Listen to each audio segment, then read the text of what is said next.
বন্ধুসকলে আহিছে সেইকাৰণে সাংবাদিক বন্ধুসকলক পলমকৈ হ'লেও ৰঙালী বিহুৰ শুভেচ্ছা জ্ঞাপন কৰিছোঁ আজি এটা বিশেষ আজি কাৰ্যসূচী লৈ আজি এই সংবাদ মেলখন আহ্বান জনা হৈছে আৰু এই সংবাদ মেলখন আমাৰ ভাৰতীয় জনতা পাৰ্টিয়ে আমি আজি অসমৰ বিভিন্ন জিলাত এই সংবাদ মেলখন আমি আয়োজন কৰিছোঁ আৰু আমাৰ দক্ষিণ কামৰূপ জিলাতো আমাৰ এই সংবাদ মেলখন আয়োজন কৰা হৈছে আমাৰ এই সংবাদ মেলত আমাৰ উপস্থিত আছে আমাৰ ৰাজ্যিক এছচি মৰ্চাৰ উপসভাপতি মাননীয় কৌশল মিডিয়া সেলৰ মেম্বাৰ অমুকজ্যোতি দাস ডাঙৰীয়া বিষয়টো এনেকুৱা ধৰণৰ যে আপোনালোকে সকলোৱে জ্ঞাত যে কংগ্ৰেছে কেন্দ্ৰীয়ভাৱে ইতিমধ্যে তেওঁলোকৰ ইস্তেহাৰ প্ৰকাশ কৰিছে আৰু ইস্তেহাৰত যিখিনি কথা প্ৰকাশ কৰিছে তাত কিছুমান ভয়ংকৰ বিষয় তাত সন্নিৱিষ্ট কৰা হৈছে আৰু এই ইস্তেহাৰত আপোনালোকে জানে যে তেওঁলোকে 60 বছৰে যি তুষ্টিকৰণ ৰাজনীতি তেওঁলোকে কৰিছিল 2014 চনলৈ এই তুষ্টিকৰণৰ ৰাজনীতি এতিয়াও তেওঁলোকে কৰি আছে এই 60 বছৰ তেওঁলোকে তুষ্টিকৰণৰ ৰাজনীতি কৰিলে তাৰপিছত আকৌ তেওঁলোকে বৰ্তমান এইবাৰ যি ইস্তেহাৰ প্ৰকাশ কৰিছে তাতো তেওঁলোকে তুষ্টিকৰণৰ ৰাজনীতি তেওঁলোকে আৰম্ভ কৰিছে ইতিমধ্যে মাননীয় যশস্বী প্ৰধানমন্ত্ৰী নৰেন্দ্ৰ মোদী ডাঙৰীয়াই যেতিয়া শাসনভাৰ লৈছে 2014 চনৰ পৰা আমি আমাৰ এটাই এজেণ্ডা আমাৰ উন্নয়ন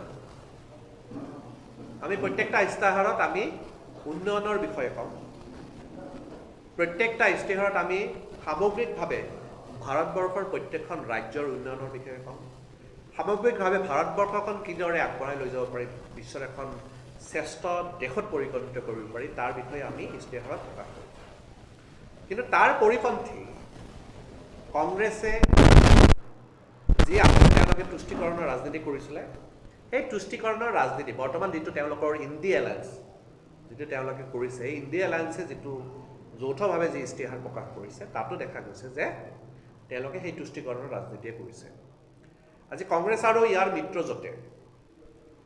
মিত্ৰজোঁটৰ চকু এতিয়া বৰ্তমান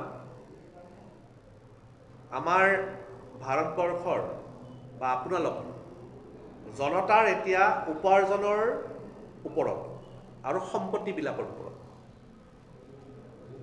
আমাৰ মানুহবিলাকে পাব্লিকে কি উপাৰ্জন কৰিছে পাব্লিকৰ কিমান সম্পত্তি হৈছে তাৰ ওপৰত চকু পৰিছে এতিয়া আৰু এইটো কাৰণে সেই ইস্তেহাৰত প্ৰতিফলন ঘটিছে এইটো যে তেওঁলোকে সঁচাকৈয়ে তেওঁলোকৰ চকু আছে সম্পত্তিৰ ওপৰত উপাৰ্জনৰ ওপৰত মানুহৰ ধন সম্পত্তিৰ ওপৰতহে তেওঁলোকৰ লক্ষ্য উন্নয়ন নহয় আৰু সেইটো কাৰণে ইতিমধ্যে আমাৰ ভাৰতবৰ্ষৰ যশস্বী প্ৰধানমন্ত্ৰী নৰেন্দ্ৰ মোদী ডাঙৰীয়া তেখেতৰ মন্তব্য ইতিমধ্যে প্ৰকাশ কৰিছে তেওঁ আমাৰ যশস্বী প্ৰধানমন্ত্ৰীক যিটো মন্তব্য তেওঁ প্ৰকাশ কৰিছিলে ইতিমধ্যে ইস্তেহাৰৰ ওপৰত তাৰ দুটামান মই আপোনালোকক উল্লেখাই দিব বিচাৰিছোঁ যে প্ৰধানমন্ত্ৰী মহোদয়ে কৈছে ইতিমধ্যে যে কংগ্ৰেছ আৰু ইণ্ডি মিত্ৰজোঁটে এতিয়া আপোনাৰ উপাৰ্জনৰ ওপৰত চকু দিছে তেওঁলোকৰ চকু এইবাৰ আপোনাৰ সম্পত্তিৰ ওপৰত পৰিছে কংগ্ৰেছে আপোনালোকৰ সম্পত্তিৰ ওপৰত হাতৰা চলাবলৈ বিচাৰে কাৰ কিমান সম্পত্তি কিমান টকা কাৰ কিমান ঘৰ আছে তদন্ত কৰিব কংগ্ৰেছ চৰকাৰে যেতিয়া তেওঁলোকৰ যদি কংগ্ৰেছ চৰকাৰ আহে তেওঁলোকে তদন্ত কৰিব এনেকুৱা এটা মন্তব্য প্ৰকাশ কৰিছে কংগ্ৰেছে চৰকাৰে এই সম্পত্তি বাজেয়াপ্ত কৰি দখল কৰিব আৰু সকলোকে বিতৰণ কৰিব তাৰমানে কংগ্ৰেছে সম্পত্তি তেওঁলোকে সম্পত্তি কংগ্ৰেছৰ চৰকাৰে তেওঁলোকে সম্পত্তি আহৰণ কৰাতে তেওঁলোকে একচুৱেলি মুখ্যভাৱে লাগিব তেওঁলোকৰ প্ৰধান উদ্দেশ্য এইটো আৰু ইস্তেহাৰত এইটো প্ৰকাশ কৰিছে মোদী ডাঙৰীয়াই কৈছে ইতিমধ্যে যে এতিয়া আপোনালোকে ভাবি চাওক আমাৰ মাতৃ ভগ্নীৰ ওপৰত সোণ আছে মাতৃ ভগ্নীৰ আমাৰ সোণ আছে সেই সোণকো তেওঁলোকে পবিত্ৰ বুলি যিটো গণ্য কৰা যায় তাৰমানে সব তথ্য দিব লাগিব এতিয়া কংগ্ৰেছৰ চৰকাৰক মাতৃ আমাৰ ভনীসকলে কি সোণ পিন্ধি আছে তাৰো তথ্য দিব লাগিব তেওঁলোকৰ, তাৰো ওপৰত তেওঁলোকৰ নজৰ। কংগ্ৰেছে আইনেও তেওঁলোকৰ এই সম্পত্তি সুৰক্ষা দিব নহয়। তেওঁলোকে এখন আইন বেলেগকৈ এখন তেওঁলোকে এটা ব্যৱস্থা যাৰ ফলত নেকি তেওঁলোকৰ নিজৰ আপোনালোকৰ নিজৰ বুলি দাবী কৰা নিজৰ সম্পত্তিখিনিও আপোনালোকে সুৰক্ষিত কৰিব নোৱাৰিব। তেওঁলোকে এখন বেলেগ ধৰণৰ ব্যৱস্থা কৰে যাৰ ফলত নেকি সেইখিনিও তেওঁলোকে কংগ্ৰেছৰ চৰকাৰে হস্তগত কৰাৰ পৰিকল্পনা হাতত লৈছে।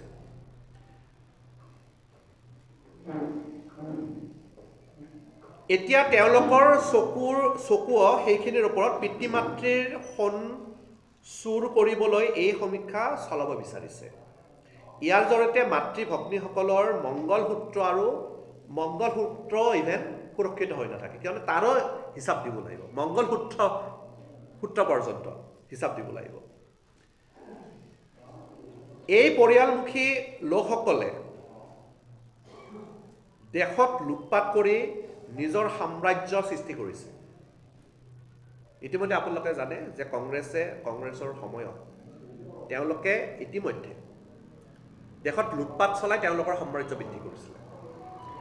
এতিয়া তেওঁলোকৰ চৰকাৰ অহাই নাই, নহাতে তেওঁলোকৰ সকলো সৰু সৰু সামগ্ৰী, ইমান ডাঙৰ চব সামগ্ৰীতে তেওঁলোকে ইমান সোণ পৰ্যন্ত পিন্ধি থকা কাণফুলি পৰ্যন্ত তেওঁলোকৰ সেই চকুত পৰিছে। এতিয়া এই বিষয়টো আমি ক'ব লগা হৈছে, মাননীয় মোদী ডাঙৰীয়ে কিয় কৈ আছে যে তেওঁলোকৰ নিজৰ ইস্তাহাৰত কংগ্ৰেছে এইটো প্ৰকাশ কৰিছে। চাকৰি কৰা লোকসকলে নিজৰ সন্তানৰ ভৱিষ্যতৰ বাবে, এইটো আমাৰ মোদী ডাঙৰীয়ে প্ৰকাশ কৰিছে ইতিমধ্যে, যে চাকৰি কৰা লোকসকলে নিজৰ সন্তানৰ ভৱিষ্যতৰ বাবে ফিক্সড ডিপজিট কৰে। কংগ্ৰেছৰ মানুহে এতিয়া তাৰ তদন্তৰ কথা কৈছে, মানে ফিক্সড ডিপজিটৰো তদন্তৰ কথা কৈছে। কংগ্ৰেছে এইবোৰৰো সমীক্ষা কৰিব। কংগ্ৰেছে এনেদৰে চৰকাৰৰ নাম তেওঁলোকৰ চৰকাৰ আহিলে এই সকলোবোৰ সম্পত্তি তেওঁলোকে এটা তেওঁলোকে ছাৰ্ভে কৰি পেলাই তেওঁলোকৰ তথ্য দিব লাগিব, যাতে তেওঁলোকে তাৰ ওপৰত চকু পৰি সেইখিনিও তেওঁলোকে আহৰণ কৰিব পাৰে। কংগ্ৰেছ ইমানলৈকে যাবলৈ প্ৰস্তুত হৈছে যে আমাৰ গাঁৱত যদি পূৰ্বপুৰুষৰ ঘৰ আছে তেন্তে তেওঁলোকে আপোনাৰ দুটা ঘৰ বুলি কৈ এটা কাঢ়ি ল'ব। মানে আপুনি যদি দুটা ঘৰ বনাইছে এটা দিব লাগিব। কংগ্ৰেছৰ মানুহে ক'লে যে আপোনালোকৰ ইতিমধ্যে গাঁৱত ঘৰ আছে, তাৰমানে আপুনি তথ্য কমপ্লিট দিব লাগিব তেওঁলোকৰ, যাতে তেওঁলোকে চৰকাৰীগত কৰিব পাৰে।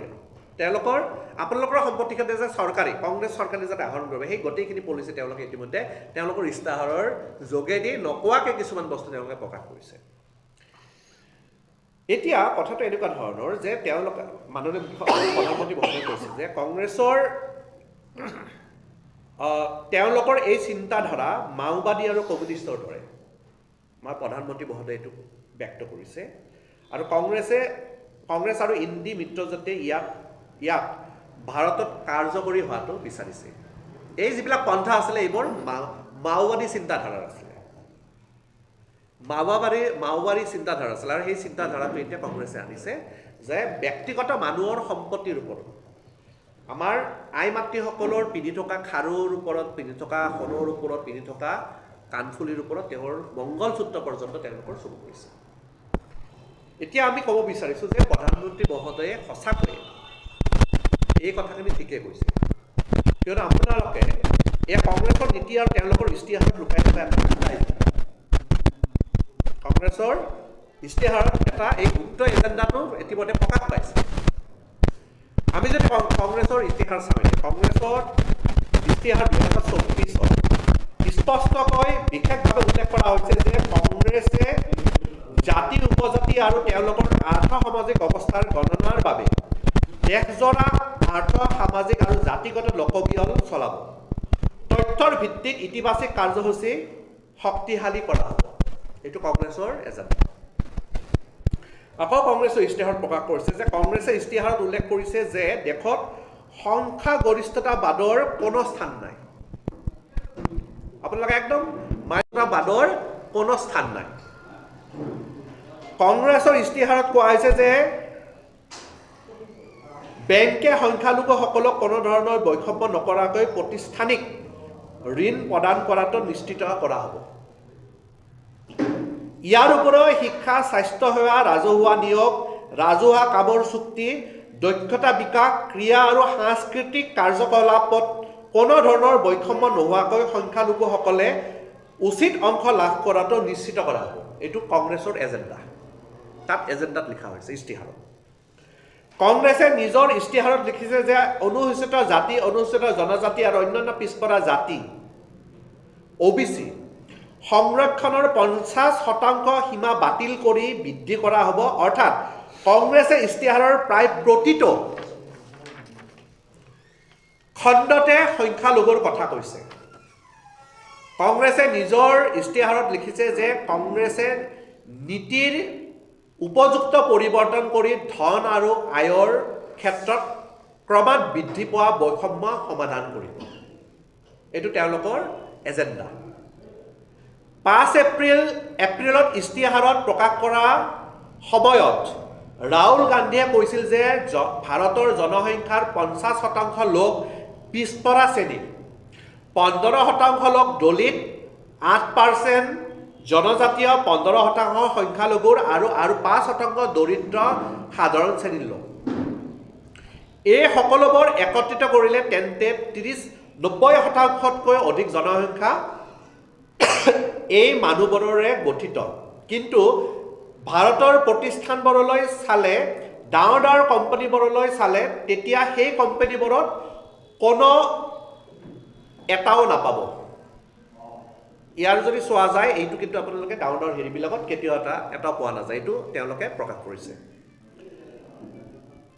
গতিকে আমি প্ৰতিশ্ৰুতি দিছোঁ যে আমাৰ চৰকাৰ ক্ষমতালৈ অহাৰ লগে লগে আমি সমগ্ৰ দেশতে জাতি জনগণনা কাৰ্যকৰী কৰিম। তেওঁলোকে জাতি জনগণনা কৰিব। ডেভেলপমেণ্টৰ কথা অহা নাই, ইয়াতে জাতি জনগণনা কৰাৰ কথা কৈ আছে। সৃষ্টিগত ৰাজনীতি এইটো এটা।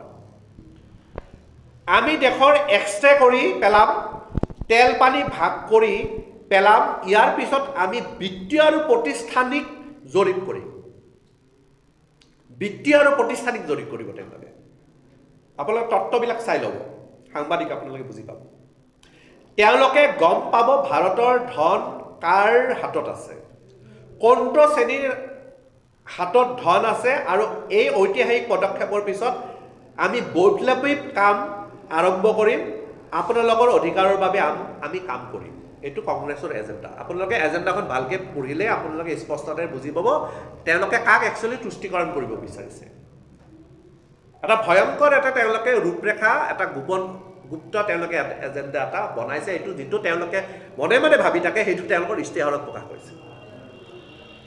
5 এপ্ৰিলত কংগ্ৰেছৰ এটা এজেণ্ডা প্ৰকাশিত হৈছিল, যদিও তাৰ আগতেও কংগ্ৰেছে নিজৰ চিত্ৰনাট্য লিখিছিল। সিহঁতে কয় মহাৰাষ্ট্ৰত 16 মাৰ্চ 2024 এক ৰাজহুৱা অনুষ্ঠানত ৰাহুল গান্ধীয়ে কয় যে কাৰ কিমান সম্পত্তি আছে সেইটো জানিবলৈ এক বিস্তৃত অৰ্থনৈতিক, বিত্তীয় আৰু প্ৰতিষ্ঠানিক জৰীপ কৰা হ'ব। এইটো কংগ্ৰেছৰ এজেণ্ডা।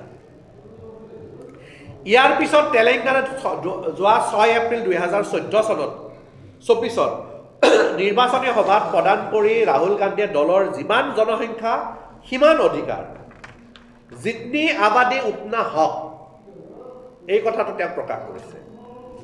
শ্লোগানৰ কথা উল্লেখ কৰি কয় যে যদি কংগ্ৰেছ ক্ষমতালৈ আহে তেন্তে দেশৰ বেছিভাগ সম্পদ কোনে নিয়ন্ত্ৰণ কৰে সেইটো জানিবলৈ আৰ্থিক আৰু প্ৰতিষ্ঠানিক জৰীপ চলোৱা হ'ব।